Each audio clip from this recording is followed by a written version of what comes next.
तिब्बत का ऐतिहासिक परिप्रेक्ष्य, चीन का कब्जा, मानवाधिकारों का उल्लंघन, अंतर्राष्ट्रीय प्रतिक्रिया, भारत की भूमिका और भविष्य की राह जैसे सभी पहलुओं को विस्तार से कवर किया गया है। तिब्बत संघर्ष एक भू राजनीतिक और मानवीय त्रासदी की गाथा। प्रस्तावना: तिब्बत का प्राचीन इतिहास। स्वतंत्र तिब्बत एक शांतिपूर्ण राष्ट्र। चीन का तिब्बत पर दावा और हमला 1949 से 50। 1949 का तिब्बती विद्रोह और दलाई लामा का पलायन। भारत में निर्वासित तिब्बती सरकार। सांस्कृतिक नरसंहार और मानवाधिकार हनन। चीन की सामरिक महत्वाकांक्षा और ब्रह्मपुत्र। तिब्बत और भारत चीन संबंध। अंतर्राष्ट्रीय समुदाय की भूमिका और प्रतिक्रिया। संयुक्त राष्ट्र और वैश्विक मानवाधिकार संस्थाएं। तिब्बत की जमीनी सच्चाई, चीनी विकास या दमन। वर्तमान में तिब्बत की स्थिति, युवा तिब्बती पीढ़ी का संघर्ष, भारत की नीति, आत्मनिर्भरता या चुप्पी, भविष्य की राह, समाधान या सुलगता, प्रश्न चिन्ह। निष्कर्ष: परिशिष्ट, चीन की क्रूरता की फोटो व दस्तावेज। प्रस्तावना: तिब्बत एक ऐसा क्षेत्र जो कभी शांतिपूर्ण बौद्ध संस्कृति का गढ़ हुआ करता था, आज चीन के अधीन अत्याचार, दमन और वैश्विक उपेक्षा का शिकार है। इस लेख का उद्देश्य तिब्बत संघर्ष की ऐतिहासिक, राजनीतिक, धार्मिक और मानवीय परतों को उजागर करना है, ताकि विश्व समुदाय इसकी पीड़ा को समझ सके और भारत इसमें अपनी भूमिका को फिर से परिभाषित कर सके। तिब्बत का प्राचीन इतिहास। तिब्बत एक प्राचीन सांस्कृतिक और धार्मिक सभ्यता रहा है। 7वीं सदी में तिब्बती साम्राज्य, टिबेटन एम्पायर की स्थापना हुई। धर्म की दृष्टि से यह क्षेत्र बौद्ध धर्म के महायान शाखा का केंद्र बना।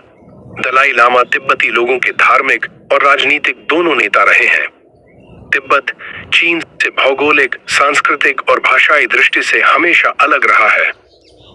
स्वतंत्र तिब्बत एक शांतिपूर्ण राष्ट्र। 1912 से 5090 तक तिब्बत ने प्रभावी रूप से स्वतंत्र राष्ट्र की तरह कार्य किया। खुद का झंडा, मुद्रा, सरकार और सेना थी। ब्रिटिश भारत और तिब्बत के बीच शांति समझौते हुए थे। कई विदेशी यात्रियों ने तिब्बत की स्वतंत्रता को दर्ज किया। चीन का तिब्बत पर दावा और हमला 1949 से 50। 1949 में माओ त्से-तुंग के नेतृत्व में कम्युनिस्ट चीन ने तिब्बत को पुनः एकीकरण के नाम पर अपने अधीन करने की योजना बनाई। अक्टूबर 50 में चीनी पीपुल्स लिबरेशन आर्मी ने तिब्बत पर हमला किया। मात्र 8000 तिब्बती सैनिक 40,000 चीनी सैनिकों के सामने टिक नहीं पाए। 1951 का 17 बिंदु समझौता चीन ने जबरन तिब्बत पर हस्ताक्षर करवाए। 1959 का तिब्बती विद्रोह और दलाई लामा का पलायन। तिब्बतियों ने चीनी अत्याचारों के खिलाफ विद्रोह किया। मार्च 1959 में हजारों लोग मारे गए। 14वें दलाई लामा को भारत में शरण लेनी पड़ी। तब से दलाई लामा और निर्वासित तिब्बती सरकार भारत में ही है। भारत में निर्वासित तिब्बती सरकार। हिमाचल प्रदेश की धर्मशाला में तिब्बत की निर्वासित सरकार स्थापित हुई। दलाई लामा को विश्व शांति का प्रतीक माना गया। भारत में लगभग 1 लाख तिब्बती शरणार्थी बसे हैं। सांस्कृतिक नरसंहार और मानवाधिकार हनन। 10 लाख से अधिक तिब्बती मारे गए। तिब्बती सरकार के अनुसार हजारों मठों को नष्ट किया गया। तिब्बती भाषा, धर्म और संस्कृति पर प्रतिबंध। बौद्ध भिक्षुओं पर अत्याचार, बलात्कार, जबरन नसबंदी। यहाँ क्रूरता की कुछ अखबार की कतरने और चित्र दिखाए जाएंगे। चीन की सामरिक महत्वाकांक्षा और ब्रह्मपुत्र। तिब्बत को चीन पानी की टंकी मानता है। ब्रह्मपुत्र यारलुंग त्संगपो का उद्गम स्थल तिब्बत है। चीन यहाँ बांधों का निर्माण कर रहा है जो भारत और बांग्लादेश के लिए संकट बन सकते हैं। तिब्बत और भारत चीन संबंध।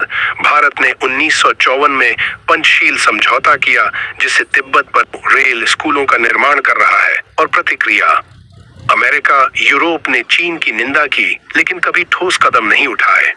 संयुक्त राष्ट्र ने 1959, 1961 और 1965 में तिब्बत के समर्थन में प्रस्ताव पारित किए, परंतु आर्थिक हितों के कारण चीन को कोई कठोर दंड नहीं मिला। संयुक्त राष्ट्र और वैश्विक मानवाधिकार संस्थाएं। Human rights watch, amnesty international जैसी संस्थाएं तिब्बत में हो रहे मानवाधिकार उल्लंघनों की रिपोर्ट करती रहीं। फिर भी चीन ने विदेशी पत्रकारों और संस्थाओं को तिब्बत जाने नहीं दिया। तिब्बत की जमीनी सच्चाई, चीनी विकास या दमन।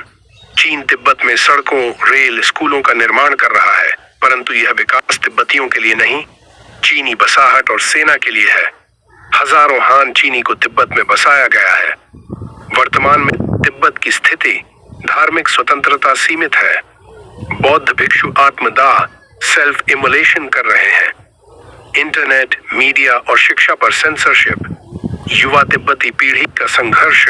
नई पीढ़ी अपने अस्तित्व की लड़ाई लड़ रही है। वे दुनिया भर में तिब्बत की आवाज उठा रहे हैं। भारत, अमेरिका, यूरोप में तिब्बती युवा संगठन सक्रिय हैं। भारत की नीति, आत्मनिर्भरता या चुप्पी। भारत ने 1950 के बाद तिब्बत पर नीति बदली।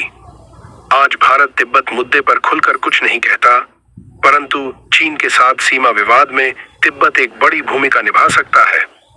भविष्य की राह, समाधान या सुलगता, प्रश्न चिन्ह। क्या तिब्बत को पूर्ण स्वतंत्रता मिलेगी? क्या चीन वास्तविक स्वायत्तता देगा? क्या भारत और विश्व समुदाय खुलकर तिब्बत की पैरवी करेगा? निष्कर्ष, तिब्बत संघर्ष केवल एक क्षेत्रीय विवाद नहीं, यह मानवता का प्रश्न है। चीन की आक्रामकता और तिब्बतियों की शांतिपूर्ण आत्मा के बीच यह संघर्ष एक गहरी पीड़ा की गाथा है।